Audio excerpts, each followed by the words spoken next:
Doctor, ¿me escucha ahí? ¿Me escucha ahí? Yo sí, la escucho. Doctor, ¿qué tal? Buenas noches. ¿Qué tal? Eh, Quería agradecerle digamos, por dar esta ponencia que se va a dictar en unos momentos, es efectos de las condiciones atmosféricas, ¿no? Del, del, en el rendimiento de las tecnologías fotovoltaicas, ¿no? En las zonas Sí, desérticas. exacto.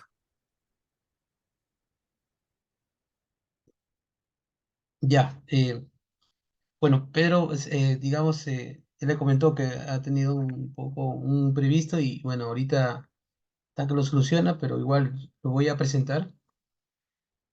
Usted es el doctor Douglas Rodrigo Olivares Sosa. Sí, Es, nació en Calamá, en Chile, en, en el 2014. Recibió el grado de licenciado en química en la Universidad Católica del Norte de Chile.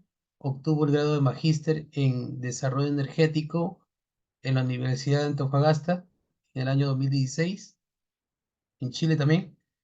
En el año 2021 obtiene su doctorado por su trabajo en el campo de la energía solar, con investigación experimental sobre los efectos ambientales en el sistema fotovoltaico en la Universidad de Antofagasta, Chile. Durante los estudios de posgrado, eh, Douglas ha colaborado con diferentes proyectos, ¿no?, de investigación relacionados a lo que es la caracterización territorial y, digamos, sí, viendo digamos, las tecnologías solares y el efecto de entorno en el desempeño de las tecnologías, digamos, que se dan o estudios, ¿no?, en el desierto de Atacama, en Chile, ¿no?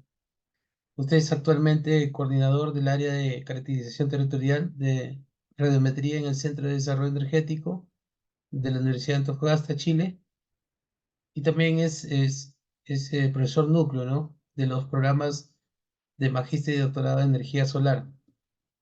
Sus intereses de investigación son los efectos de ensuciamiento en las tecnologías solares y evaluar el efecto del desierto de Atacama en el desempeño de sistemas fotovoltaicos y de concentración. Ante todo, bienvenido nuevamente y le cedo la palabra para que puedas poner. ya. Muchas gracias por la presentación. Voy a partir con mi PPT.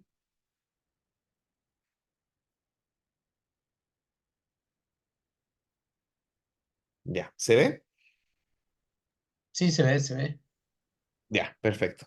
Sí. Eh, em, bueno, para mí es un honor poder estar nuevamente eh, hablando hacia ustedes y poder un poco mostrar lo que estamos haciendo en la región de Antofagasta, acá en el norte de Chile, y contarle un poco cómo ha sido nuestra evolución en el tema de la inserción de energías renovables no convencionales a la matriz energética chilena. Entonces, para nosotros igual es súper, es muy agradable poder compartir con ustedes, conversar un poco de la experiencia y contarles más o menos cómo nosotros hemos podido ir insertando esto en algo que relativamente es conocido, pero para la Sudamérica es bastante nuevo, que son las energías renovables no convencionales. Lo que les voy a hablar hoy es específicamente sobre los efectos de las condiciones atmosféricas en el rendimiento de las tecnologías fotovoltaicas y de concentración, que son dos tecnologías que están más que probadas, que están más que validadas y que han demostrado tener una gran confianza, ¿no es cierto?, para esta transición energética en la que nosotros estamos pasando. De hecho, Chile se ha transformado en uno de los primeros países que tiene tecnología del tipo CSP, que es de concentración, y estamos demostrando que es rentable, que se puede utilizar y que tiene varias utilidades.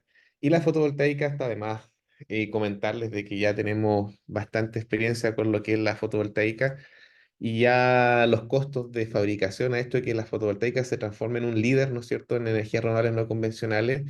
Y de hecho Chile ya está siendo dominado por lo que es la fotovoltaica, lo que es generación de energía, por lo tanto es una muy buena opción para esta transición energética que le estaba comentando. Bueno, les voy a hablar un poquito de lo que nosotros hacemos, de lo que yo hago, un poco de la investigación. Y primero comentarles que yo trabajo en la Universidad de Antofagasta. La Universidad de Antofagasta es una universidad pública, por lo tanto tiene como misión atender y resolver, ¿no es cierto?, problemas contingentes al país.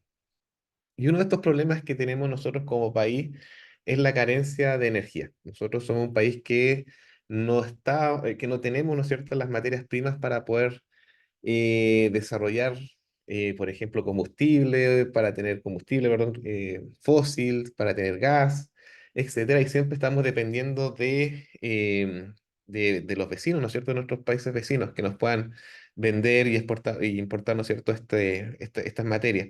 Y esto ha hecho que nosotros estemos dependiendo mucho de las fluctuaciones comerciales. De hecho, el problema que hubo entre Rusia y Ucrania a nosotros nos afectó bastante con el aumento de los combustibles, todo lo que fue la pandemia, también nos afectó y tenemos valores muy altos. Entonces, una de las necesidades que tenemos como país es que tenemos que transformarnos en un país que sea 100% casi energías renovables no convencionales, utilizando la energía del sol como una fuente energética confiable. Y en eso han hecho que tanto las universidades públicas del país estén investigando y estén desarrollando cómo podemos pasar a esta transición de estar dependiendo de combustibles fósiles a depender del sol. Y en esa vía se ha desarrollado lo que es el Centro de Desarrollo Energético de Antofagasta, que es la foto que está acá abajo. Y este es un centro que se dedica exclusivamente a hacer investigación. Nosotros hacemos investigación aplicada en cuatro áreas que son bastante importantes. Primero hacemos investigación en lo que es hidrógeno verde. Después tenemos una área que es de almacenamiento térmico. Tenemos una área de caracterización territorial y radiometría, que es la que yo trabajo. Y tenemos un área que es de fotovoltaica. Esas son las cuatro áreas que nosotros trabajamos principalmente. Y hemos podido desarrollar bastante tecnología y tecnología aplicada. Como pueden ver en la foto donde dice átomos, eh, hemos podido desarrollar el primer módulo átomos, que es el primer módulo hecho para las condiciones del desierto de Atacama, que son condiciones bastante agresivas. Estamos hablando de alta temperatura en las mañanas, baja temperatura en la noche, tenemos exceso de radiación ultravioleta que hace que se degraden los materiales, etcétera. Y hemos podido desarrollar el primer módulo hecho para las condiciones del desierto de Atacama, y esto significa que puede ser extrapolado o instalado en otros lugares con condiciones similares. Tenemos también equipo multidisciplinario con sensores, ¿no es cierto? Y equipos de punta que permiten que podamos caracterizar muy bien las condiciones del desierto de Atacama. Y también tenemos equipos también de punta en el sentido de poder hacer caracterización de materiales, que es algo que a nosotros nos interesa mucho. Por ejemplo, el tema de corrosión, degradación de materiales y el desarrollo de nuevos materiales. Entonces es un centro bastante robusto. Ahora, ¿qué es lo que ha hecho que nosotros podamos desarrollarnos como centro y que hemos podido desarrollar la investigación que llevamos actualmente? Y es por las condiciones que tiene el desierto de Atacama. Si nosotros vemos la diapositiva que les tengo ahí, podemos ver que en el desierto de Atacama tenemos un área de 105.000 kilómetros cuadrados, acá en Chile disponible para hacer investigación. Eso es bastante. Y es espacio que está disponible para que nosotros podamos instalar tanto proyectos fotovoltaicos y proyectos de concentración del tipo CSP o hidrógeno verde, etcétera. Tenemos una cantidad de recursos solar excesivamente bueno. Estamos hablando de 8 kWh por metro cuadrado. Y eso es bastante importante para cualquier proyecto. Yo siempre comento que cuando uno realiza, ¿no es cierto?, estos proyectos de energías renovables no convencionales, donde el sol, ¿no es cierto?, es nuestro principal actor, tenemos que tener una buena calidad de recursos solares. Y esto es un ejemplo de ello. Tenemos también un bajo nivel de nubosidad. Estamos hablando de que tenemos un 3% de nubes. Esto significa que si nosotros analizamos todo el año, solamente tenemos un 3% de nube, y eso es bastante bueno porque tenemos casi todo el día disponible con recursos solar para nuestras tecnologías. Tenemos bajas precipitaciones, estamos hablando de menos de 100 milímetros al año. No llueve nunca, y eso va condicionado, ¿no es cierto?, con lo que hablábamos arriba, de que tenemos poca nubosidad y también tenemos bajas lluvias. Entonces, es bastante amigable. Y lo más importante que son las políticas públicas. Como les comentaba al principio, si es que no tenemos políticas públicas, si no tenemos ayuda del gobierno, es, es difícil poder hacer ciencia, es difícil avanzar y es difícil, ¿no es cierto?, hacer toda esta transición. Entonces, el gobierno de Chile se ha dedicado a potenciar estas áreas, entregando becas, desarrollando programas de posgrado, educando a las personas, entregando incentivos a la industria, etcétera, de manera que se pueda hacer esa transición.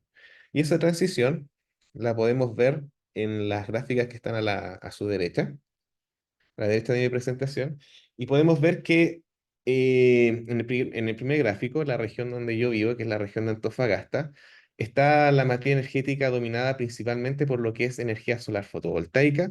Tenemos 3.919 megawatts de potencia instalada, y a eso se le está sumando, ¿no es cierto?, lo que es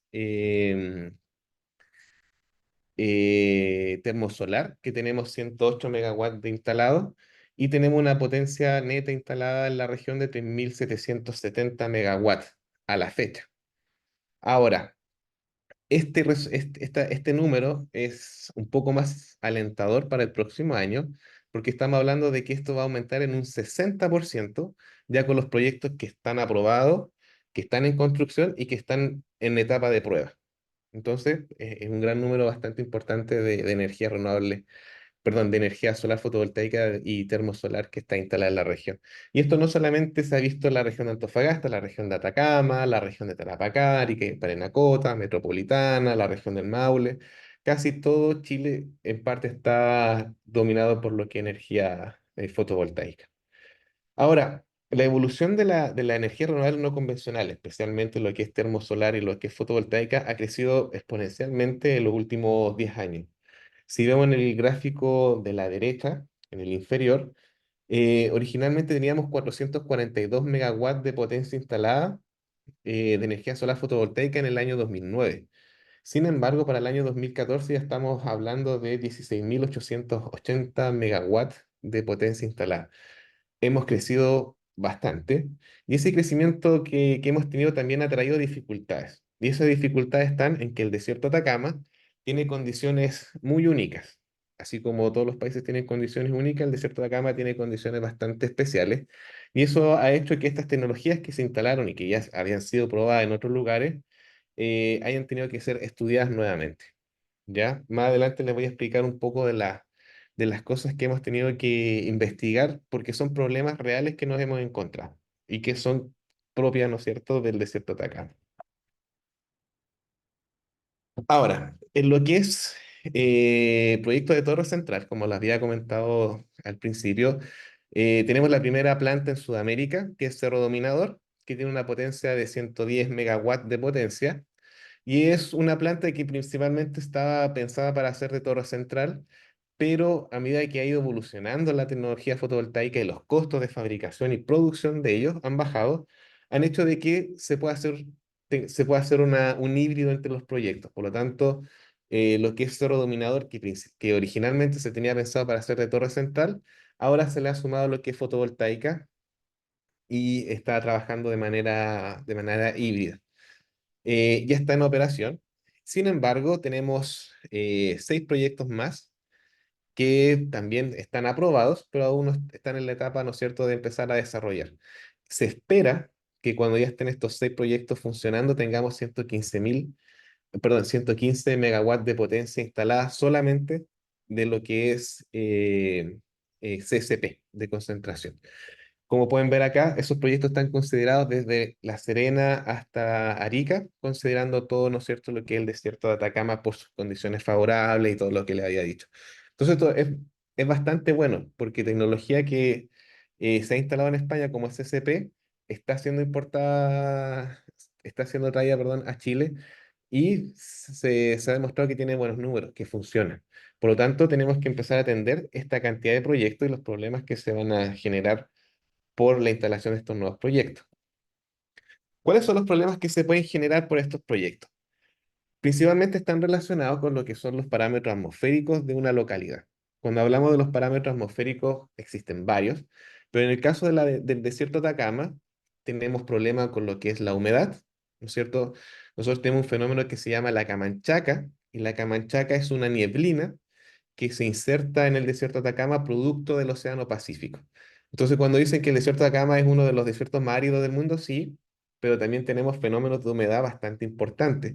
Y como pueden ver abajo, tenemos módulos, ¿no es cierto? Abajo de Camanchaca tenemos módulos que están completamente humedecidos con la condensación de la Camanchaca, generando capas de agua, ¿no es cierto?, condensadas sobre la superficie del módulo. O sea, es un problema que tenemos que atender. Al ser una zona desértica, tenemos también mucho material particulado producto del viento. Tenemos tormentas de arena, tenemos remolinos y que son frecuentes. Y esto afecta principalmente tecnologías como los módulos fotovoltaicos que son con seguimiento, donde el viento afecta, ¿no es cierto?, el motor y los ejes de seguimiento y se tienen que hacer calibraciones nuevamente, se tienen que corregir estos motores, afectando, ¿no es cierto?, la rentabilidad y la vida útil de los proyectos. Tenemos degradación de material, como ven acá en la imagen, ¿no es cierto?, en la tercera fotografía. Y esto tiene que ver principalmente por la alta temperatura que tenemos y además la degradación del material producto de la radiación ultravioleta. Lo que se ha visto bastante frecuente es que material que se vende, dice ser resistente a la ultravioleta, no lo es. O sea, lo es, pero tiene una menor efectividad en el desierto de Atacama. Entonces, material que podría estar durando 3 años o un año está durando la mitad y a veces un poco menos. Entonces, muchos de los operadores de plantas fotovoltaicas han indicado de que sus, por ejemplo, amarras plásticas que son resistentes a la ultravioleta le están durando 2 meses o 3 meses y tienen que cambiarlas. Por lo tanto, los costos de operación de esas plantas aumentan simple por unas amarras plásticas. Entonces, es un problema que debemos atender. Al ser una zona desértica, también tenemos problemas de ensuciamiento y mi charla más o menos va a ir por lo que es el ensuciamiento, porque todas las condiciones atmosféricas radican en que después te va a afectar el ensuciamiento. Y como pueden ver acá, tenemos un módulo completamente sucio. Este es un módulo que estuvo expuesto 6 meses a la intemperie y pueden ver que está completamente con polvo depositado y eso afecta la cantidad de energía que yo podía estar produciendo. Por lo tanto, la rentabilidad de mi proyecto se ve afectado. ¿Qué significa eso? Que voy a tener que buscar formas de cómo limpiar, con qué frecuencia tengo que limpiar, si es que tengo que ocupar agua o no tengo que ocupar agua, etcétera. Y eso aumenta mis costos. Si yo tengo pensado que mi planta le iba a limpiar 2 veces al año y ahora con la cantidad de polvo que tengo la tengo que limpiar 4 veces, ya tengo dos limpiezas que no tenía pensada y ya se me hace más caro. Por lo tanto, afecta la rentabilidad. Y en algunos casos puede hasta afectar generar quiebra de las plantas por tener mala operación y mantención de la planta.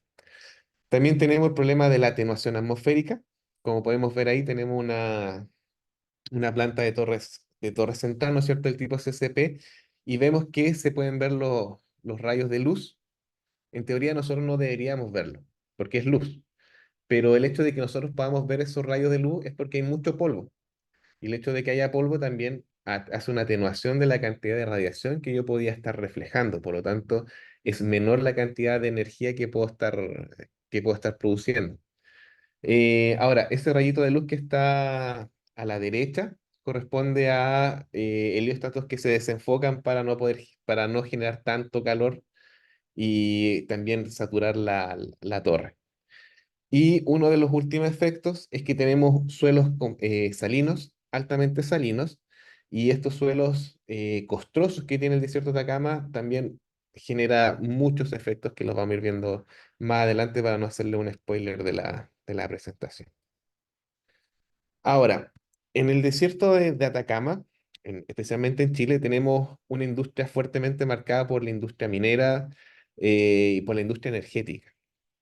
Y muchos de los proyectos fotovoltaicos y DSP se están instalando en los más diversos lugares. Esto significa que están instalándose cerca de plantas termoeléctricas, o se están instalando cerca de mineras, o se están instalando en lugares, por ejemplo, donde hacen cemento. Se están instalando en todos los lugares, porque al ver los mapas de recursos solar, uno dice, bueno, en cualquier lado donde le instale, me va a llegar una buena calidad de recurso solar, por lo tanto va a ser rentable. Y lo hemos dado cuenta que no es tan así. Por ejemplo, la foto que tenemos acá es la ciudad de Mejillones. Y en la ciudad de Mejillones tenemos tres termoeléctricas de carbón, bastante poderosas. Y cerca de ellas, a no más de 10 kilómetros, como se puede ver en la imagen de la izquierda, tenemos dos plantas fotovoltaicas que se instalaron, pero muy cerca. Entonces, estas termoeléctricas, para evitar tirar azufre, ¿no es cierto?, al medio ambiente, lo que hacen es agregarle cal y generan un proceso de desulfuración, generando yeso. Y ese material se transporta, ¿no es cierto?, y se deposita en los módulos, afectando, ¿no es cierto?, afectando la capacidad óptica que tienen ellos. Por ejemplo, en la imagen que está acá al medio, es una planta que está al lado de una termoeléctrica y si se fijan, está completamente negra, o sea, la cantidad de energía que puede producir es bastante poco. Y además se generan estos tipos de costras en la superficie del módulo que es difícil de sacar. Y eso ya me afecta la rentabilidad de mi planta. En la tercera imagen podemos ver a tres plantas fotovoltaicas, ¿no es cierto?, que están ahí con amarillo que están a 7 kilómetros de una minera que se llama Mantos Blancos, que es una minera a tajo abierto. Por lo tanto, la cantidad de polvo que ustedes se pueden imaginar que se genera diariamente es bastante importante. Y acá podemos ver, ¿no es cierto?, cómo están los módulos completamente sucios, blancos, casi produciendo nada, por el hecho de que están al lado de una minera y esa minera afecta, ¿no es cierto?, en la cantidad de material. Por lo tanto, la cantidad de polvo que se está depositando es mucho, afectando la rentabilidad de la planta. Entonces, le voy a hablar un poquito de lo que es el soiling, porque el soiling engloba, ¿no es cierto?, todo esto, cómo los parámetros atmosféricos interactúan para generar el ensuciamiento, especialmente lo que es el desierto de Atacama. Y el ensuciamiento nosotros lo definimos como suciedad que se deposita sobre la superficie del módulo fotovoltaico o de CCP, del espejo del heliostato, afectando la rentabilidad, ¿no es cierto?, por las pérdidas ópticas que éste puede generar. Dependiendo de la cantidad de material, hay que hacerle limpiezas más frecuentes o no. Dependiendo del tipo de material, se puede ocupar agua o no es necesario ocupar agua, etcétera, etcétera, etcétera.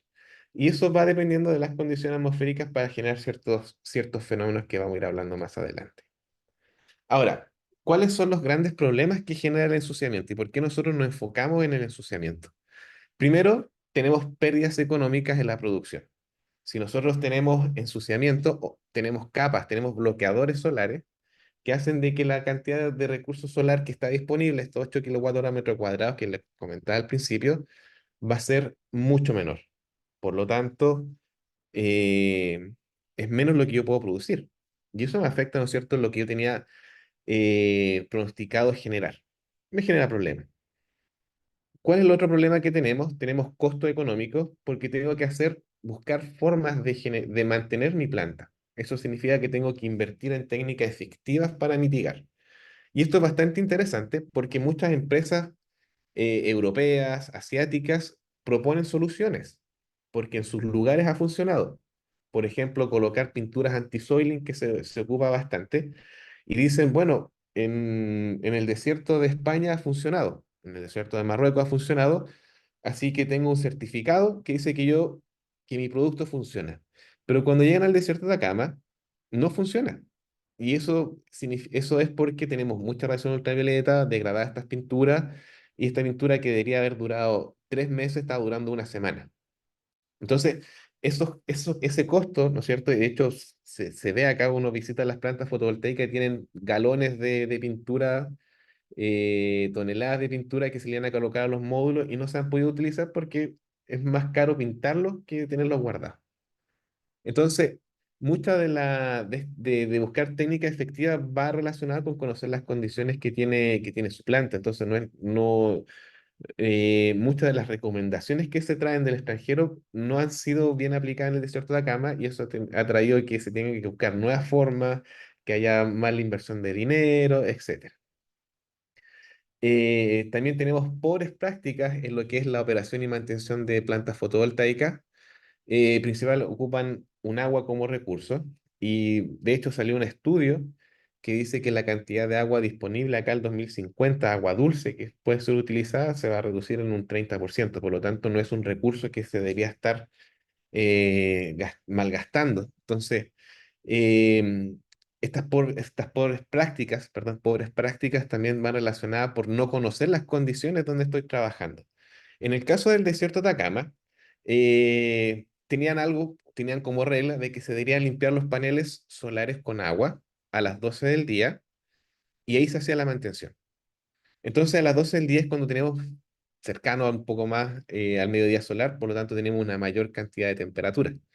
¿Y qué es lo que pasaba? Teníamos choques térmicos. Tiraban un chorro de agua helada a los módulos y se rompía el módulo, se quebraba, y en algunos casos el módulo se veía que se mantenía bien, pero cuando hacíamos pruebas de electroluminiscencia, ¿no es cierto?, y termografía, se observaba que la celda solar estaba completamente rota y era por estos choques térmicos. Entonces, el hecho de decir, no, si me lo dijo mi proveedor, de que lo tengo que limpiar a esta hora porque tengo garantía, etcétera, etcétera, etcétera, no era aplicable al desierto de Atacama y han visto y se ha visto esto. Y este problema, ¿no es cierto? Como se lo mostré al principio, desde el 2009 hasta el 2024, ha sido bastante importante este crecimiento, ir aprendiendo ensayo y error, y ir viendo cómo estas pobres prácticas se han ido profesionalizando y centros como el CDA han tenido que ayudar a solucionar estos problemas. Em, Dice fallas por no conocer las condiciones geográficas del lugar. Y esto se aplica bastante, y sigo insistiendo en lo que es el desierto de Atacama. Eh, Tenemos una alta calidad de recursos solar, y eso es bueno, pero que tener una gran cantidad de recursos solar también significa que tenemos altos valores de temperatura, tenemos una gran cantidad de radiación ultravioleta, y eso es un problema. Si nosotros tenemos un módulo fotovoltaico que está funcionando a altas temperaturas, la cantidad de corriente, ¿no es cierto?, que este puede generar es mucho menor. Entonces ya tenemos un problema. Entonces hay que ir buscando la mixtura entre calidad de recurso solar, ¿no es cierto?, y la cantidad de energía que yo puedo producir. Y también inexperiencia en operación en condiciones extremas. Como les comentaba al principio, nosotros tenemos mucho viento, tenemos humedad, tenemos corrosión. Cuando hablamos de condiciones extremas, estamos hablando de alta temperatura por el día, bajas temperaturas por las noches. eh, Tenemos altos valores de radiación ultravioleta y eso, ¿no es cierto?, me genera problemas.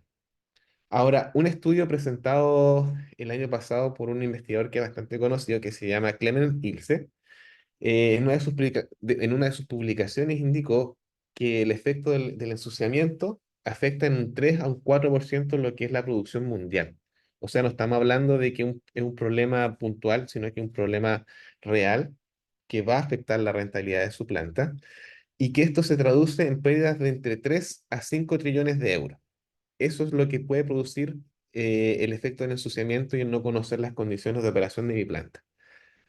Estos valores son bastante conservadores porque en realidad solo considera lo que son plantas a nivel industrial, pero no considera todo lo que es a nivel domiciliario,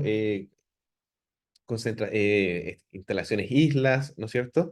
Que eso realmente va a aumentar mucho más el costo. Pero si bien es un problema, esto también es una oportunidad. Y esto se lo indico a todos cuando hago mis charlas, porque esta oportunidad es para poder desarrollar nuevas tecnologías, desarrollar nuevas metodologías, desarrollar investigación aplicada, desarrollar, empezar a generar conocimiento, que las comunidades se empapen de este conocimiento y puedan entender un poco más la problemática. Muchas de las empresas que estaban acá en Chile, que se dedican a la limpieza, o sea, que se están dedicando actualmente a la limpieza de paneles solares, son empresas que se han ido modificando, que han ido evolucionando, que en sus orígenes, por ejemplo, la mayoría limpiaba vidrios de edificios. Ese era su principal foco. Y han visto esto como una opción. Por lo tanto, han tenido inexperiencia, han tenido que ir mejorando, pero fue una oportunidad y ya se están posicionando, pero sin embargo, igual hay muchas dificultades. Por eso, abajo dejo como una regla. Es muy importante para todo conocer cuáles son las condiciones atmosféricas locales de donde yo estoy instalando mi planta fotovoltaica o mi planta, ¿no es cierto?, de torre central del tipo CCP, porque así voy a conocer cuáles son los vecinos, ¿no es cierto?, y cómo estos van a interactuar con mi planta. Cuando hablo de los vecinos es qué composición química tiene el suelo, cuál es la cantidad de aerosol que tengo en la atmósfera, tengo el microorganismo, no tengo el microorganismo, tengo árboles, no hay árboles, hay polen, hay bichos, hay pájaros, etcétera, y todo eso va a afectar en el rendimiento. Por ejemplo, hay muchas plantas fotovoltaicas que están instaladas en zonas migratorias de aves y al ser una zona migratoria hay muchos pájaros y eso genera caca de pájaro. Y esta caca de pájaro ensucia lugares puntuales y eso genera puntos calientes que pueden llegar a generar incendio en una planta. Entonces hay que tener mucha de esa consideración. Ahora, ¿cuáles son los efectos que puede generar el ensuciamiento y el no conocer las condiciones atmosféricas? Primero, pérdidas en la cantidad de energía que yo puedo estar produciendo. Por lo tanto, eso claramente me va a afectar en la producción, que es cuánto es lo que yo quería generar, cuánto es la rentabilidad de mi planta. En algunos casos, el desierto de Atacama hemos visto que para 3 meses de exposición podemos llegar fácil a al 30% de pérdida de eficiencia, y eso es bastante. ¿Cuál es el otro problema? Es la abrasión de las superficies. Como pueden ver ahí, muchas de las empresas que han llegado dicen, y esto se lo digo porque si ustedes empiezan con esta ruta energética les va a pasar, que muchas empresas europeas dicen nosotros limpiamos en seco porque en zonas desérticas se debe limpiar en seco. Pero ¿qué pasa cuando nosotros tenemos material que tiene la capacidad de rayar un vidrio, como puede ser la arena? La arena tiene esa capacidad de rayar un vidrio y se ha visto que esto genera una abrasión, tanto en los espejos, ¿no es cierto?, los helióstatos, como en la superficie de los módulos fotovoltaicos. Entonces, claro, en otros lugares funciona, en lugares desérticos funciona limpiar en seco, pero ¿qué pasa en lugares como el desierto de Atacama que tenemos esta mezcla que nosotros decimos la tormenta perfecta entre material soluble y arena para generar esta abrasión del módulo? También tenemos dificultad en la limpieza y acá siempre coloco esta imagen donde hay una persona que está parada arriba de los módulos y esta es una foto real que se tomó donde se le hacía propaganda, ¿no es cierto?, a una empresa que hacía propaganda sobre cómo limpiar los módulos, y eso es completamente inexperiencia, no conocer las condiciones extremas y no conocer la tecnología. Pero claro, ellos fueron haciendo su negocio y claramente ese módulo se rompió, no funciona y no cumplió, ¿no es cierto?, su vida y para lo que estaba desarrollado. Y por último, ¿no es cierto?, tenemos el efecto del viento, la temperatura, y eso genera, ¿no es cierto?, como les comenté al principio, problemas, ¿no es cierto?, en la producción. Si tengo alta temperatura, es menor la corriente que puedo generar. El viento me va a generar efecto, ¿no es cierto?, en los trackers para hacer el seguimiento. Y eso, ¿no es cierto?, es dinero, es costo y afecta la rentabilidad de mi planta. Bueno, cuando ustedes empiezan a estudiar lo que es la instalación de un lugar, nosotros nos enfocamos en tres factores que son bastante importantes. Primero hay que estudiar lo que son los parámetros meteorológicos, el tipo de material y los factores de instalación y locación, ¿vale? Cuando hablamos de los parámetros meteorológicos, nos enfocamos principalmente en lo que es la velocidad y dirección de viento. ¿Por qué? Porque es el agente aerotransportador del ensuciamiento. Tenemos lo que es la temperatura, tenemos lo que es el recurso solar, tenemos el material particulado y tenemos la humedad. Nosotros no consideramos mucho la lluvia, pero depende del lugar. En algunos casos se ha reportado, se ha documentado que la lluvia es un factor muy importante para la limpieza, pero no es confiable. ¿Por qué no es confiable? Porque nosotros no podemos pronosticar la lluvia para decir, bueno, en 3 meses más va a llover de nuevo, por lo tanto hago mi limpieza en 3 meses más. No puedo generar planes de mantención con la lluvia, pero sí me va a limpiar la planta. Pero esa es la limitación que tiene. Cuando hablamos del tipo de polvo, tenemos que enfocarnos en tres componentes que son muy importantes. La sal, si es soluble o insoluble, material orgánico. Y acá muchos estudios han demostrado de que los módulos fotovoltaicos cambian las condiciones climáticas de un lugar. ¿A qué me refiero con esto? Suena bastante fuerte y como bien loco, pero en realidad lo que están diciendo es que los módulos, al instalarse en ciertos lugares donde tengo, por ejemplo, mucha radiación, son como bloqueadores, por lo tanto, la sombra que se genera debajo del módulo es propicio para generar vida de microorganismos. Y en algunos casos puede ser positiva, como bloqueadores solares para la ultravioleta, o en algunos casos puede ser negativa, como la corrosión, como un agente acelerador de corrosión, ¿vale? Y tenemos también en la arena que les comentaba ahí, que era para ver el tipo de material, ¿no es cierto?, que se genera, cómo va afectando, ¿no es cierto? Ya, bueno, acá me hicieron una pregunta que dice, buenas tardes, buenas noches. ¿Los paneles bifaciales son los que usan en el desierto de Atacama? Sí, y vamos a llegar para allá. Le vamos a explicar un poquito de los paneles bifaciales, pero es la tendencia de ocupar paneles bifaciales porque generan más energía en un rango de espacio mucho más pequeño y son más eficientes, más rentables. Ahora, lo tercero que nos enfocamos es la locación y los factores de instalación. Por ejemplo, si estamos cerca de una industrial, tenemos la experiencia de que hay plantas fotovoltaicas que se han instalado cerca de cementeras y el producto que se genera se deposita en el módulo y después es súper difícil de sacar y prácticamente el módulo ya no sirve. Tenemos la orientación y la inclinación. Por ejemplo, si tenemos módulos con seguimiento, se van a ensuciar mucho menos. Si son módulos fijos, se van a ensuciar mucho más. Si son módulos bifaciales, hay que tener una consideración de limpiar la cara frontal y la cara trasera. Por lo tanto, hay que tener en consideración los factores locales de instalación y locación. Bueno, ahí están las referencias para que después puedan estudiar si tienen alguna duda. Esta es una foto que nosotros hemos tomado de un lugar que nosotros tenemos para investigar que se llama la Plataforma Solar del Desierto de Atacama. Ahí testeamos diferentes tipos de tecnología. Y si se pueden ver, si se pueden dar cuenta, acá están los cuatro principios que les nombraba al principio. Primero, las condiciones meteorológicas, una zona completamente desértica. Tenemos una no uniformidad de la deposición del material. Si se fijan, está todo el polvo depositado en la parte inferior del módulo, lo cual me genera puntos calientes y eso es muy peligroso para las plantas porque me puede generar incendio o la ruptura del módulo. Tenemos las condiciones de instalación. Por ejemplo, en el caso de acá tenemos una estructura fija, porque estábamos probando cuál es la ganancia entre una estructura fija y una con seguimiento. Y eso va a afectar la cantidad de material que se puede depositar. Y el lugar de instalación, pues, ¿dónde se va a instalar? Estamos cerca de una minera, estamos lejos de una minera, de una zona industrial, de una zona urbana, y eso me va a afectar la rentabilidad de mi planta.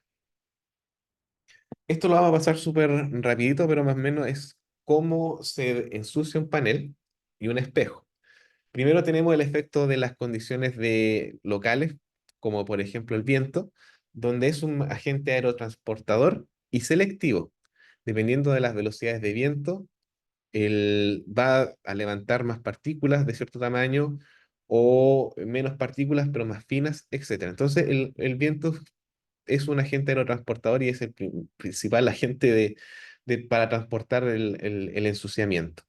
Una vez que el viento transporta el material, este deposita en la superficie del módulo fotovoltaico, donde tenemos tres pasos que son bastante importantes, que es la deposición, donde se deposita el material, y acá se genera la adhesión inicial, que es cuando la partícula tiene la carga necesaria y la geometría necesaria para depositarse en la superficie del módulo fotovoltaico. A pesar de que pueda llegar viento o cualquier otro agente, esta partícula va a seguir pegada, a menos que haya otro agente con una mayor fuerza que pueda desprender este material que está depositado. Y ahí tenemos la interacción también partícula a partícula, que también es fuerte, que es donde partículas de diferentes composiciones se interactúan entre sí y hacen una fuerza bastante interesante. En algunos casos, cuando tenemos alta humedad, se genera lo que es la solubilidad de la sal, ¿vale? Por lo tanto, tengo material soluble e insoluble que generan el proceso de cementación. Y esto es bastante importante porque para todo lo que es el desierto de Atacama, este es un fenómeno predominante, es un fenómeno bastante importante que hace que se coste el material, que se generen aglomeración en la superficie del módulo. Por lo tanto, los mecanismos de limpieza convencionales no pueden ser utilizados de manera confiable, sino que hay que hacer estudios más importantes. Y por último tenemos la resuspensión, que es cuando el viento, ¿no es cierto? Lo que decía anteriormente, si hay un agente que tiene un agente limpiador, tiene la fuerza necesaria para remover esto, va a sacar estas partículas, ¿no es cierto? Y algunas se van a quedar depositada en la superficie del módulo o de nuestro helióstato o el espejo. A modo de resumen, esto es súper bueno que lo puedan tener en consideración.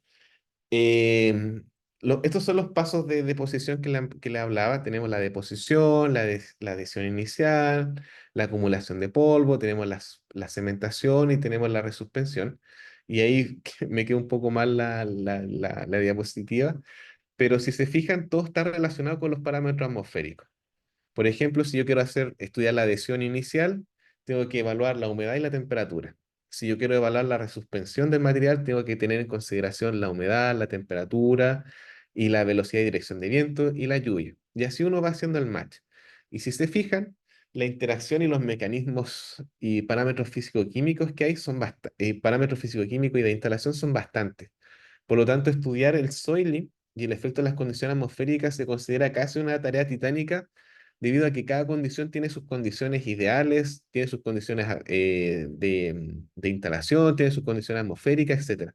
Y eso hace que muchos de los mecanismos que uno genera en un lugar no puedan ser extrapolados para otro. Por ejemplo, decirme que el mismo mecanismo que ocupan para limpiar en el norte, o sea, en el desierto de España, va a funcionar en el desierto de Atacama, probablemente puede que no, o en el norte de África, va a funcionar en Sudamérica, no lo sabemos. Entonces, siempre hay que tener en consideración que hay que estudiar las condiciones atmosféricas locales. Muchas de las plantas que se están instalando en el desierto de Atacama están ya considerando estaciones meteorológicas robustas para poder estudiar todas estas condiciones porque al final afectan la rentabilidad de su proyecto. En el caso de la Universidad de Antofagasta, nosotros tenemos estaciones meteorológicas bastante importantes. Tenemos tres. Tenemos una en la Universidad de Antofagasta, en la zona costera. Tenemos una en la PSDA, que es una zona representativa, que es la que está acá en naranjo, en cuadrado rojo, perdón. Esa zona naranja es un clima del tipo BWK, desértico costero, o sea, desértico de interior, y es un clima característico de donde se instalan la mayor cantidad de proyectos fotovoltaicos y de CSP. Por ejemplo, la cantidad de proyectos que se instalan en la zona amarilla, donde tenemos un clima de BWN, un desértico costero, tenemos mucha nubosidad, por lo tanto no es muy amigable para proyectos fotovoltaicos de SSP, por eso estamos en el tipo BWK, que es mucho más amigable y ahí están casi todos los proyectos funcionando. Perdón, me adelanté un poquito. Y bueno, tenemos primero la UA, que es una estación que tenemos acá en la Universidad de Antofagasta, que es la que está en la derecha de la pantalla. Y bueno, eso más que nada para potenciar el uso domiciliario, cómo las condiciones atmosféricas pueden afectar la utilización de la fotovoltaica. Y si se fija, nosotros tenemos un estacionamiento diseñado con paneles solares.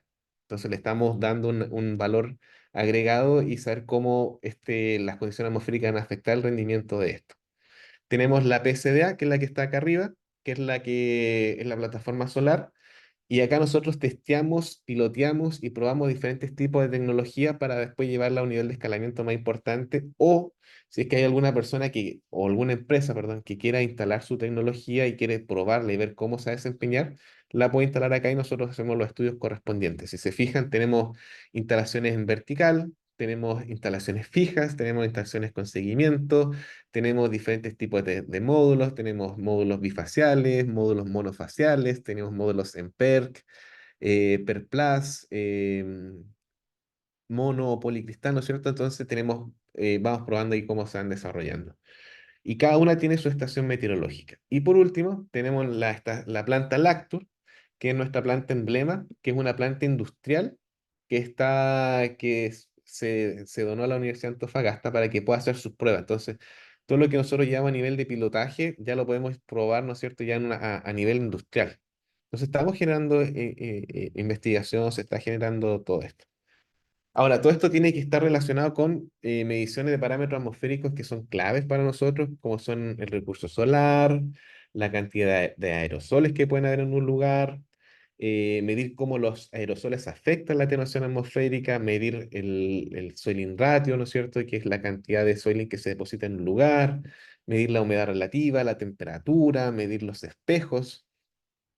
cómo afecta el sol en los espejos, ¿no es cierto? Velocidad y dirección de viento, medir el albedo, que es súper importante para los proyectos fotovoltaicos bifaciales.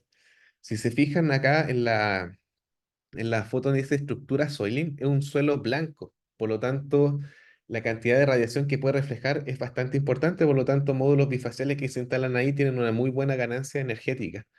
Por eso tratamos de medir el albedo y cómo esto va a ir mejorando la rentabilidad de la planta. Entonces, tenemos sensores bastante robustos que permiten evaluar y identificar cada uno de los parámetros. Ahora, uno de los problemas más grandes que tenemos nosotros como área, la cual dirijo, es la cantidad de información que se genera, porque es bastante. O sea, tenemos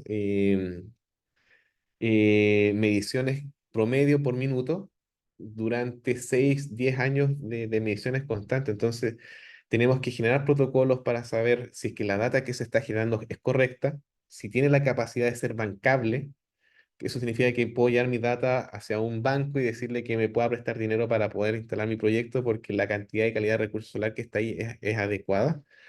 Y para eso, ¿no es cierto?, tenemos que tener las estaciones validadas, que todos los sensores que están midiendo corresponden a lo que se está midiendo. Y nosotros hemos llegado ya casi por estándar de que la validación de los sensores se hace una vez al año, especialmente en verano, cuando tenemos menos nubosidad del 3% que les nombraba originalmente. Y ahí se hacen todas las pruebas y ver si es que los sensores están midiendo bien, si es que no se hacen los ajustes necesarios, etc. Ahora, nosotros hacemos validación, porque calibración es muy difícil, eso se tiene que hacer en Europa, tiene un costo elevado y eso es difícil de lograr. Pero sí se pueden hacer validaciones, si es que el sensor que está corresponde, está midiendo y cuánto es lo que se puede corregir. Y esto es una foto de la estación meteorológica que tenemos en PCDA, que es una estación bien bonita, bien robusta, que tiene todos los sensores necesarios para una investigación a nivel de pilotaje. Tenemos sensores de VA, VB, tenemos medidores de aerosol, tenemos medidores de partículas, recurso solar, espejos, velocidad de viento, humedad, visibilidad, etcétera. Y todas esas condiciones nosotros las tenemos medidas en lo que es la PSDA. Sin embargo, tenemos dos estaciones igual, no tan robustas como esta, pero sí para poder sacar información como les nombraba anteriormente, que era el UA y lo que era la PCD, perdón, UA y lacto. Bueno, le voy a hablar un poquito de lo que es la CCP para ir avanzando en en la presentación. Lo que hablamos de CCP es utilizar, ¿no es cierto?, helióstatos o espejos para poder concentrar la luz. No es algo nuevo, esto se ha usado siempre y siempre se han buscado utilidades.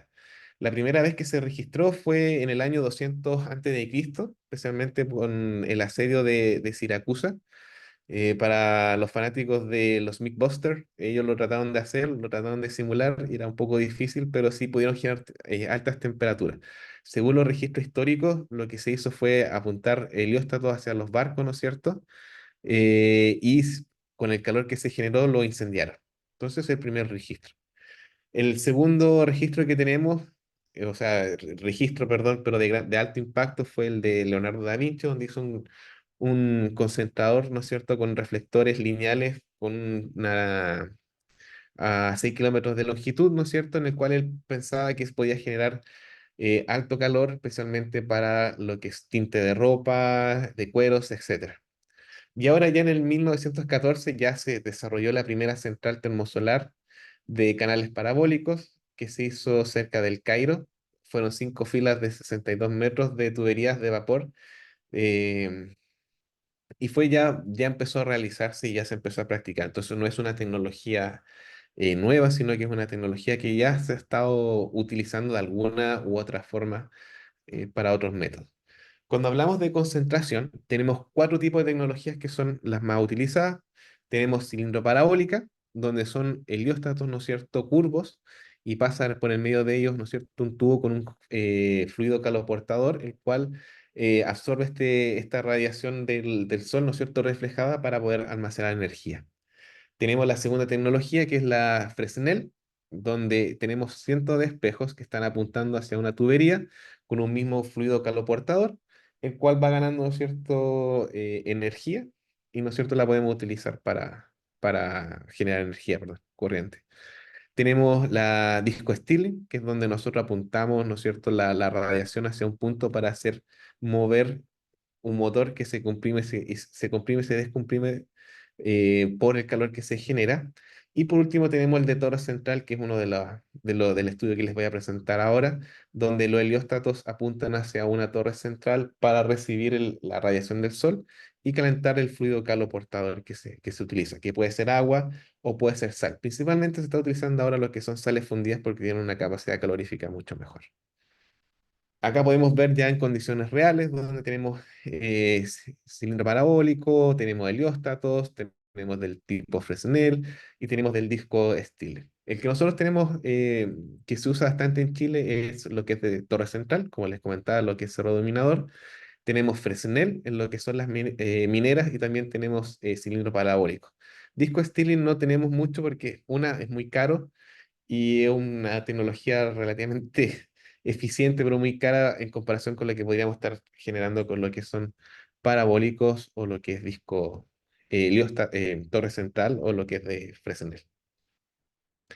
Este es un helióstato que le estamos ocupando nosotros en Cerro Dominador, que son conjuntos de espejos de alta reflectancia. Estamos hablando de cerca del 98, 97% de reflectancia. Son espejos gigantescos que apuntan hacia una torre y con eso vamos generando calor. ¿Cuál es el principio principal que tienen estas tecnologías? Es principalmente lo mismo que hace una termoeléctrica, pero la única diferencia de la termoeléctrica es que para generar vapor, en vez de utilizar carbón, nosotros ocupamos lo que es el calor, ¿no es cierto?, del sol para calentar una sal, la cual la sal, ¿no es cierto?, hace que se pueda generar vapor. Si se fijan acá, tenemos los helióstatos que apuntan hacia una caldera, la torre central, donde tenemos, en este caso, ese vapor, pero puede ser sal, puede ser agua, y hace, ¿no es cierto?, que pase por una turbina y esta pueda girar. El hecho de utilizar sal es porque puedo utilizarla también, almacenar calor de noche, donde no hay sol, y sigo teniendo autonomía en el funcionamiento de mi tecnología. Y ahora esto es bastante importante porque, como les hablaba al principio, nosotros estamos en la transición energética y tenemos muchas termoeléctricas. Por lo tanto, nosotros podemos retransformar estas termoeléctricas que se ocupan, ¿no es cierto?, con carbón y empezar, ¿no es cierto?, ya a moverla, ¿no es cierto?, hacia el desierto de Atacama, pero ocupando helióstatos. O sea, hacemos una reconversión de que en vez de ocupar carbón, va a ocupar la energía del sol. Y esto es bastante importante porque eh, lo que son las termoeléctricas, tienen mucha gente trabajando con ellos, a diferencia de las fotovoltaicas. Las fotovoltaicas, 5 personas, 6 personas trabajan en ellas y ya es suficiente. Pero en el caso de lo que son los helióstatos, lo que es esto de torre central, necesita una mayor cantidad de personas, por lo tanto la cantidad de empleo que se puede generar es bastante importante. Imagínense que si cerramos una termoeléctrica, queda mucha gente sin trabajo y esto no afecta tanto instalar CSP, no afecta tanto este factor, por lo tanto igual como factor social es bastante importante tener en consideración este tipo de tecnología. Ahora, acá hice un símil. Esta es la Cerro Dominador, que es la planta que nosotros estamos, que nosotros, perdón, que se instaló acá en Chile, que tiene 210 megavatios, ya aumentó, y esos 210, en comparación con la primera presentación, tiene que ver con que ya es híbrida. Si se fijan, atrás tenemos una planta fotovoltaica funcionando, por lo tanto estamos inyectando tanto fotovoltaica como en torre central. Por lo tanto, es bastante, bastante importante. El receptor tiene 2.300, pesa alrededor de 2.300 toneladas y fue instalada a finales del 2020. Tiene una altura de 220 metros y tiene un total, ¿no es cierto?, de 252 metros de altura, o sea, es gigantesca. Y ya se empezó a ocupar, ¿no es cierto? Ahí dice 2000, en el 2021, porque ya ahí estaba produciendo. O sea, estuvimos mucho tiempo en que se insertó, en que se diseñó, etcétera, para que pudiera estar operando, porque es mucha la ingeniería que está detrás. Ahora, si vamos a la radiación solar, nosotros estamos, el desierto de Atacama hasta acá, Antofagasta estaría llegando entre los 8 a los 9 kilowatt hora metro cuadrado por día, y esto es muy parecido a lo que pasa en el sur del Perú, ¿no es cierto?, donde también tenemos calidad y tenemos abundante recurso solar. Por lo tanto, es muy factible que ustedes puedan instalar este tipo de tecnología en el sur del Perú porque tienen las condiciones, tienen todo para que puedan instalar este tipo de tecnología. Ahora, les voy a explicar un poquito de lo que nosotros hacemos para estudiar un poco cómo el ensuciamiento afecta a este tipo de tecnología y cómo podemos buscar una metodología que sea fácil, amigable y rápida, con materiales e insumos que pueda tener cualquier investigador en cualquier laboratorio. Primero, hacemos un muestreo del lugar. ¿Qué significa eso? Que tenemos que conocer qué es lo que se está depositando en suciedad, en paneles y en el suelo. Ya es muy importante saber qué es lo que hay en el suelo porque el viento va a transportar estas partículas. Aunque a veces parezca obvio, a veces hay agentes contaminantes que pueden ser transportados de otras localidades y eso afecta, ¿no es cierto?, el conocimiento del lugar. Por lo tanto, hay que hacer un muestreo adecuado. Esto significa no tomar una muestra, sino que sea representativa de toda la planta. Puede ser de diferentes strings, de diferentes espejos, de diferentes áreas y hacer un compósito y sacar una muestra representativa. Luego que hacemos un muestreo, hacemos el análisis de composición, qué es lo que hay. Luego evaluamos los parámetros atmosféricos, cuáles son los más importantes: dirección de viento, humedad, temperatura, temperatura ambiente, recursos solares, etcétera. Y lo más importante, evaluar el impacto. ¿Cuánto es lo que yo pierdo? ¿Cuánto es el porcentaje en reflectancia y cuánto es el porcentaje en transmitancia que puedo perder? Y eso llevarlo, ¿no es cierto?, a números. ¿Qué tanto me va a afectar la rentabilidad de mi planta? Bueno, como le mostré al principio, nosotros la primera parte la hicimos probando en la PCDA, donde teníamos las mejores condiciones, y lo que hicimos fue tomar este Solis, que está en la parte inferior, y le colocamos un espejo para empezar a medir cuánto es el efecto del ensuciamiento en espejos, simulando lo que es una torre central. Lo que hace el Solis, ese equipo que está ahí, es seguir el sol todo el día y me va diciendo la cantidad de recursos solar. Por lo tanto, instalamos dos pirheliómetros, uno mirando, apuntando hacia el sol continuamente y el otro apuntando hacia el espejo, y sacamos el cociente de ello y vamos viendo cuánto es lo que voy perdiendo en eficiencia por las condiciones atmosféricas. Y en la foto número 2, donde hay una persona ahí instalando unos vidrios, instalamos diferentes vidrios fotovoltaicos simulando, ¿no es cierto?, la deposición de ensuciamiento en vidrio en módulos fotovoltaicos. Bueno, acá están las imágenes como un poco más en detalle. La primera corresponde a CCP, la segunda corresponde a fotovoltaica, es el mismo lugar. Y en la primera podemos ver que tenemos manchas por todo el vidrio y hacer una tecnología que ocupa la radiación de manera especular. El tener estas deformaciones del vidrio por las costras de ensuciamiento que se depositan es mucho mayor el efecto. Ahora, en el tema de la fotovoltaica, que es la que está acá abajo, podemos ver que hay patrones característicos que tienen los vidrios y estos patrones característicos se generan por las condiciones atmosféricas locales. Por ejemplo, en la esquina izquierda es donde tenemos la mayor cantidad de ensuciamiento y eso es porque el viento arrastra el polvo hacia la izquierda. El mismo fenómeno se ocurre en el vidrio B, que es un vidrio que está instalado en otra zona, y podemos darnos cuenta que es un fenómeno repetitivo. Entonces, el polvo se empieza a ensuciar en ciertos lugares con mayor frecuencia, y eso me genera un problema. Si yo tengo más polvo depositado en la parte inferior que en la parte superior, la resistencia de la celda que va a estar ahí va a ser mucho mayor, por lo tanto se va a generar un punto caliente, lo cual me va a romper la celda o simplemente la puede incendiar. Y les voy a mostrar una imagen real que tuvimos de una experimentación donde la cantidad de calor es capaz de deformar materiales. Y en el caso de arriba podemos ver cómo hay gotas de humedad, gotas de agua condensada que se fueron depositando en el módulo, en el espejo y va afectando, ¿no es cierto?, la deposición. Cuando hicimos el análisis microscópico, nos dimos cuenta de que estas costras que están acá, esta en la parte de arriba, es responsable de partículas prismáticas, principalmente generadas por calcio y azufre. Y estas partículas generan un encapsulamiento. Si se fijan en en la imagen de abajo, se puede ver con un cristal que está rodeado completamente de partículas pequeñas que se están depositando en él. Lo mismo pasa arriba. Entonces genera un proceso que nosotros lo llamamos como encapsulación, que es donde estas partículas empiezan a, a generar como una especie de cementación, empiezan a atrapar las partículas y empiezan a crecer una sobre otra. ¿Qué fue lo que encontramos principalmente? Encontramos albita, anhidrita, calcita y el Gibson, el famoso Gibson. El Gibson es yeso.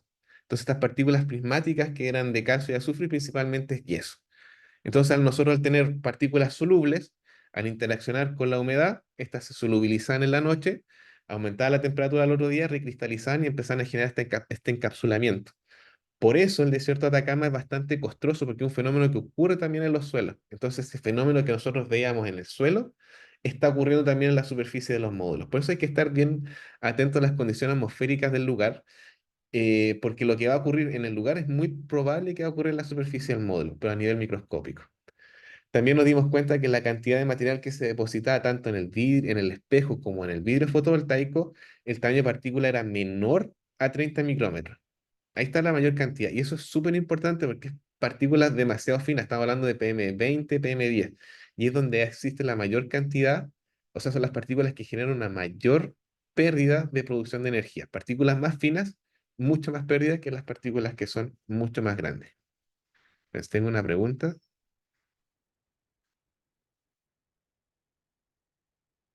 Sí, hemos encontrado magnesio en forma de bichofita, principalmente en los caminos que son, en las plantas que son cercanas a caminos mineros. Ocupan la bichofita para poder cementar los suelos y eso se ha ido depositando en la superficie de los módulos, afectando, ¿no es cierto?, generando como capas igual de cementación en el módulo. Y sí, es muy importante porque esa bichofita es casi un pegamento. Entonces, si tú vas y te fijas que te dicen que limpia en seco, algo que está pegado, más arena que tiene la capacidad de rayar un vidrio, no va a ser muy amigable. Y lo otro que vimos también es que las partículas son prismáticas y eso tiene que ver porque abunda mayor cantidad de yeso. Y esas partículas que son prismáticas que yeso también van a ocupar mucho mayor espacio en la deposición de módulo del ensuciamiento, afectando, ¿no es cierto?, la rentabilidad.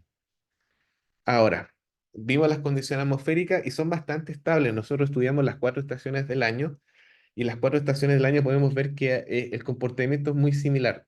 Quizás cambian lo que son las máximas y las mínimas, pero el comportamiento es muy parecido. En lo que es velocidad de viento, tenemos velocidades que son frecuentemente están entre los 2 metros por segundo, pero sí tenemos eventos bastante importantes que pueden llegar hasta los 16 metros por segundo. Esos eventos raros que nosotros decimos son los que tienen la capacidad de poder transportar material. Ahora, en la humedad relativa tenemos, si bien en una zona desértica, donde está frecuentemente menor al 20% de humedad, sí tenemos humedad que sobrepasa el 60%. Cuando tengo material que es soluble y material higroscópico, estas partículas pueden capturar la humedad y pueden generar, ¿no es cierto?, una condensación y favorecer la solubilidad. Entonces nosotros tenemos la mezcla perfecta.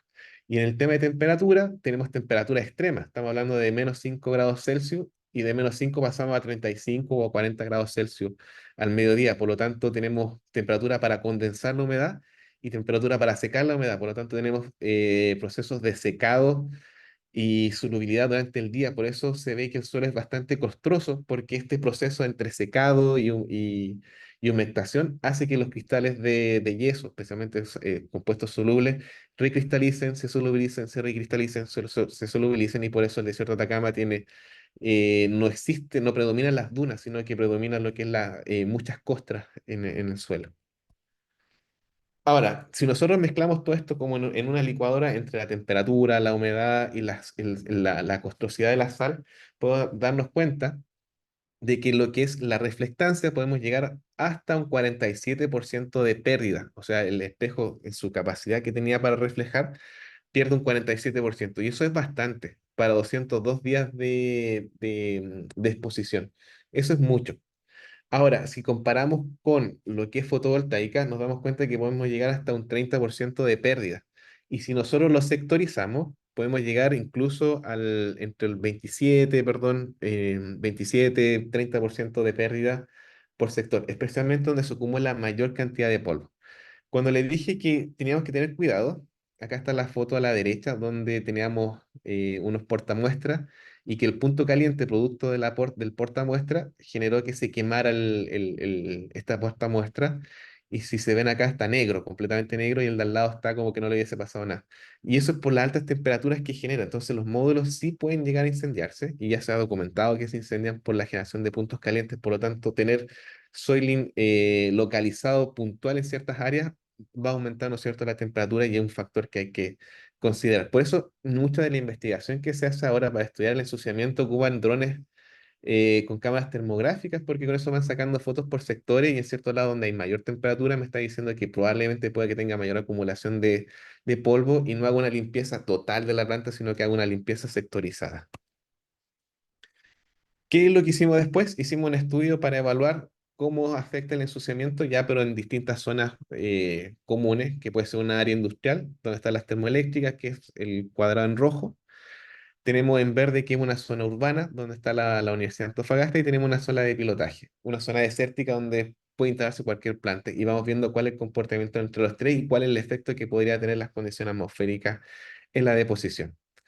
Hicimos exactamente lo mismo y nos dimos cuenta que en la termoeléctrica, especialmente por el efecto que hacen de la desulfuración, tenemos una mayor cantidad de presencia de material particulado fino. Estamos hablando de menor a 20 micrómetros y ahí estamos hablando de un 60% de ese material. Entonces tenemos una mayor pérdida, perdón, en las termoeléctricas que en una zona industrial como es la PCDA, pero una zona desértica, ¿verdad? Y eso también se ve en el material particulado, o sea, hay material más fino depositado en lo que es la termoeléctrica, tenemos una mayor presencia de lo que es partículas con el tamaño prismático, por lo tanto va a haber un mayor efecto. Y acá en la imagen que les coloco abajo se ve ese efecto, o sea, partículas mucho más finas van a tener un mayor efecto en comparación con partículas que sean de tamaño más grande. Entonces, claramente, un lugar cercano a un entorno industrial va a tener una mayor pérdida en comparación con un lugar que no está, una zona desértica alejada de lo industrial. Podemos ver que pasó exactamente lo mismo. Teníamos dos lugares completamente distintos, pero el hecho de tener material soluble va a generar, ¿no es cierto?, las costras de cementación que les comenté al principio. Por lo tanto, la cementación es un fenómeno muy recurrente en el desierto de Atacama por las condiciones que se nos dan.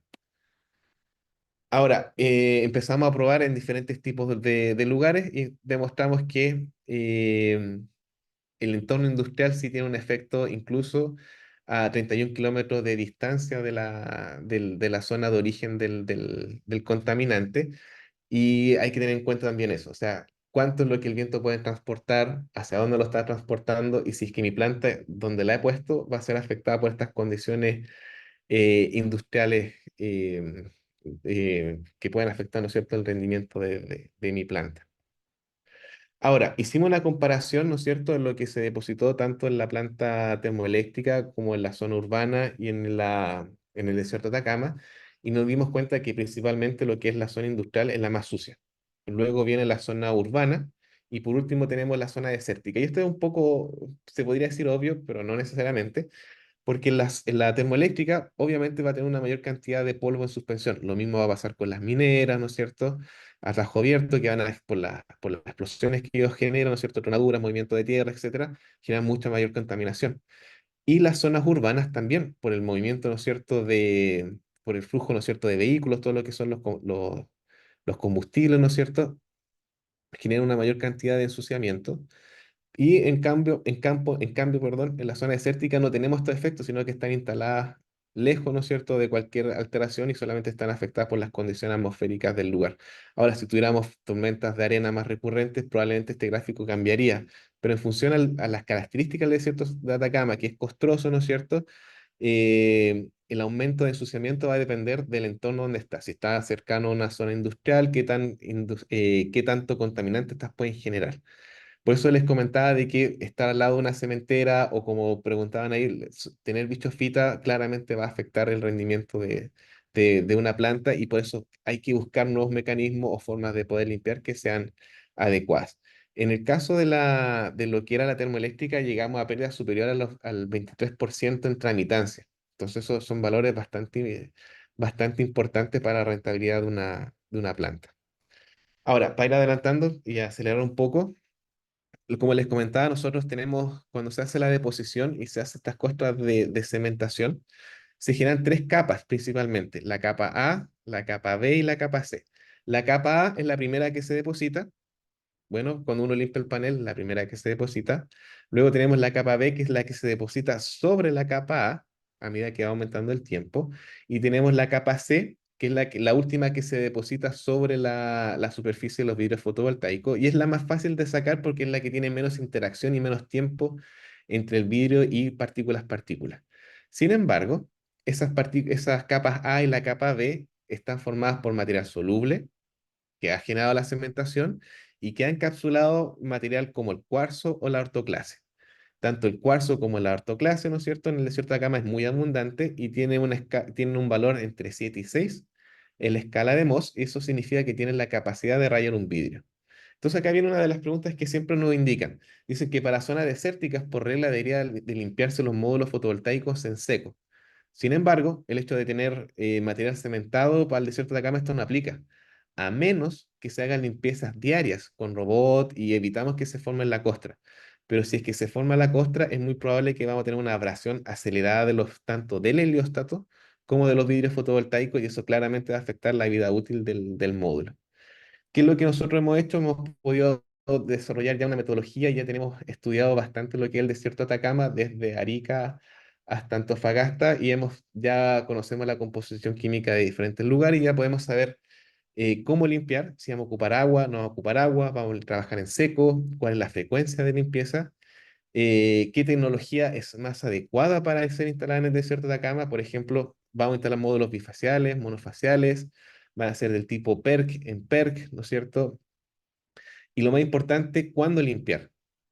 Porque hay que buscar el equilibrio perfecto que se da en que la pérdida de la pérdida de producción es mucho más alta, ¿no es cierto?, que el costo de la limpieza. Y ahí nosotros hacemos el match y hacemos la limpieza de la planta.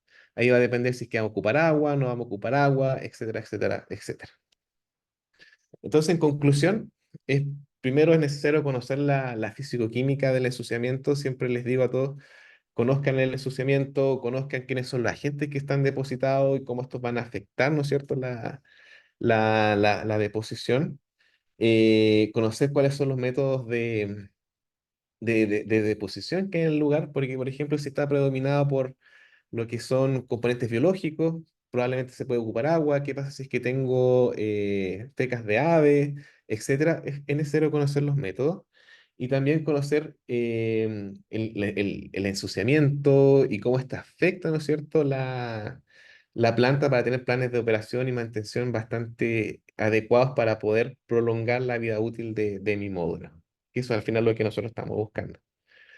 Bueno, ya les muestro un poquito, nosotros estamos trabajando en lo que es el Centro de Desarrollo Energético, somos cuatro investigadores principales, estoy yo, está Mauricio Trigo, tenemos a Luis Conde que viene de Perú, ¿no es cierto?, de la Universidad Católica de Lima, que es un postdoc que llegó y está trabajando con nosotros especialmente en el problema que les comentaba del análisis y tratamiento de datos. Tenemos al doctor Carlos Portillo, ¿no es cierto? Y tenemos tres estudiantes de posgrado que están estudiando en el programa de doctorado y magíster en energía solar. Ahora nosotros tenemos diferentes colaboraciones con muchos centros de investigación y con muchas empresas, perdón, que han ido apoyando, ¿no es cierto?, el desarrollo de esta investigación, ¿vale? Bueno, ahora nosotros tenemos, perdón, voy a ir para atrás.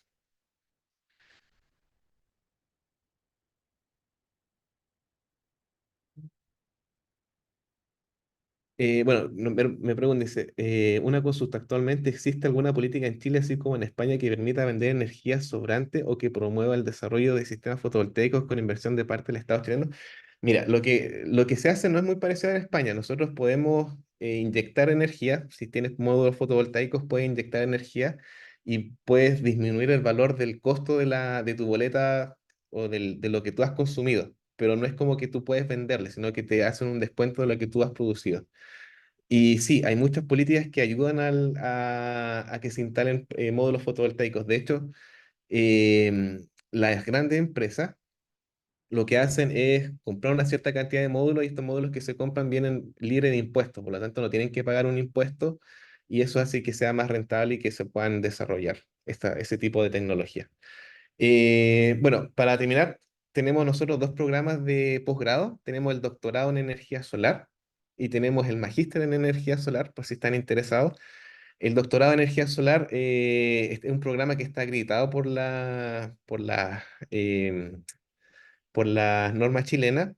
Cumplimos con todos los estándares. Estamos enfocados principalmente en generar investigación aplicada en el tema de energía solar fotovoltaica, lo que es almacenamiento térmico, hidrógeno solar, todo lo que es la transición energética, cómo podemos pasar de energía solar, inyectar a la red, ¿no es cierto?, sin tener muchos problemas. Y también tenemos el magíster en energía solar que está enfocado a investigadores, o sea, a trabajadores, ¿no es cierto?, en su modalidad profesional, de manera de que puedan, los problemas que tienen en la industria o en sus trabajos los puedan perfeccionar y puedan encontrar soluciones. Entonces son dos programas líderes, ¿no es cierto?, acá en Chile para generar las competencias, capital humano avanzado, para, ¿no es cierto?, solucionar los problemas que tenemos. Siempre comentamos de que de Europa, ¿no es cierto?, traían muchas soluciones, pero el desierto de Atacama o las condiciones locales que tenemos como continente son bien especiales, entonces es importante eh, empezar a desarrollar gente, ¿no es cierto?, del desierto, o sea, que conozca las condiciones del desierto de Atacama y cómo atacar. Bueno, esto se encuentra todo en la Universidad de Antofagasta. Ahí están los contactos, están los directores para que se puedan contactar con ellos por si es que están interesados para poder desarrollar nueva investigación aplicada y eso. Así que hasta esta es mi presentación. Espero que le haya gustado. Si tienen dudas, me pueden preguntar, no hay problema.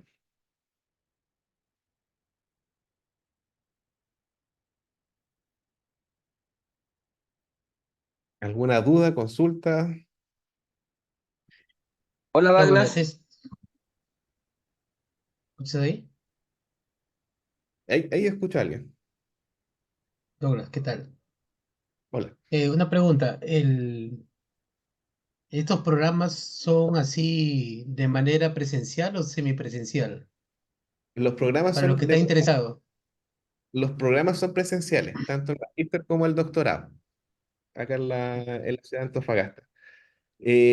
Buscamos esa metodología porque como es un magíster y un doctorado aplicado, hay mucha información que se tiene que hacer, o sea, hay mucha investigación que se tiene que hacer. Entonces tratamos de que en sea todo campo, ¿no? en el campo. Sí. Ah, ok, ya. Ya, Hay becas entendido. ANIT, hay varias posibilidades para poder postular a estos programas. Ok, perfecto. Y creo que hay unas consultas. hola Ahora, Douglas, ¿Sí? disculpa, ¿me sí, puedes escuchar? sí, Sí, te sí. escucho. ¿Cómo estás Douglas, colega? Acá Felipe Calleguillo desde Antofagasta. Eh, un poquito complementando la duda del colega de recién, yo justamente estoy a cargo del doctorado en energía solar y existen variadas formas de poder postular al programa en cuanto a becas y ayudas para poder optar a las becas ANIT, que son las becas que entrega el gobierno y así se pueden mantener el tiempo que dura el programa. Entonces, si tienen dudas, ahí como el doctor Douglas dio la información, se pueden contactar. Bueno, ahora yo tengo una dudita, colega, porque primero que todo te quiero felicitar. Una vez más, tus presentaciones son totalmente clarísimas, clarísimas. Entonces, es bacán escucharte. Me queda la duda del tema del magnesio, porque como yo estudio el magnesio, para mí es un tema re importante y he encontrado propiedades re interesantes como yo tengo un experimento ahí cerca de la PSDA, donde tengo una piscina de bichofita, que la piscina nunca se ha secado y lleva como 7 años agarrando la humedad atmosférica y está en solución. Entonces, la pregunta del millón es si es que la contaminación por bichofita o por magnesio, independiente de la concentración que sea, puede hacer un mecanismo o la vía de mecanismo para que el panel solar, cuando esté en proceso de humectación, se genere una humectación excesiva por lo que es higroscópica el magnesio o la bichofita. No sé si han estudiado eso o lo han visto de alguna forma. Sí, mira, la respuesta es un poco más compleja y no tiene todavía una respuesta como a 100% o ser tajante con eso. Porque hay tres factores que son súper importantes en este tema. Primero, es que tenemos mucho material higroscópico. Entonces no sabemos si que puede ser la bichofita o puede ser el yeso. Ese es el Mm. primero. Y lo segundo es que también tenemos material orgánico, que también pueden ser propulsores de ese factor. Entonces, hay que evaluar ahora cuál es cuál. ¿Quién es el propulsor de? Y ahí es donde está el estudio. Estamos en eso. De hecho, la Eh, tesis de Ricardo va por ahí. vale, vale, vale. Es que es re loca esa parte porque la bichofita tiene un comportamiento tan distinto en las distintas superficies que, claro, eso puede ser un factor muy determinante en tu tema. Bueno, nuevamente, colega, felicitarte. Muy genial tu presentación. Gracias. Más bien, gracias, Douglas. El ingeniero eh, Pedro Reyes te ha, en nombre del presidente, te estoy dejando un certificado, ¿no? Un certificado, el Colegio de Ingenieros del Perú, el Consejo Departamental de Lambayeque, certifica al doctor Douglas Olivares Sosa por haber participado como ponente en efectos de las condiciones atmosféricas en el rendimiento de las tecnologías fotovoltaicas en zonas sérgicas, desarrollado en el capítulo de Ingeniería Mecánica 13 de junio de 2024 con una duración de 2 horas. Firma el presidente del capítulo de Ingeniería Mecánica Eléctrica, el doctor Pedro Demetrio Reyes Tazara, y nuestro decano, el ingeniero Carlos Burgos Montenegro. Desde ya, gracias. Ya, muchas gracias por esto. Así que, como les decía, estoy dispuesto a poder colaborar con ustedes más adelante. Si es que quieren venir a trabajar a la universidad a estudiar los posgrados, estamos acá abiertos. Están los links, así que estamos muy contentos de que puedan, son bienvenidos a que puedan trabajar con nosotros o colaborar nosotros con ustedes en Perú. Así que muchas gracias. Perfecto. Muchas gracias. Gracias a todos, a los participantes que han escuchado y desde ya, muchas gracias, doctor, nuevamente. Ya, gracias. Estamos en contacto. Sí, estamos en contacto.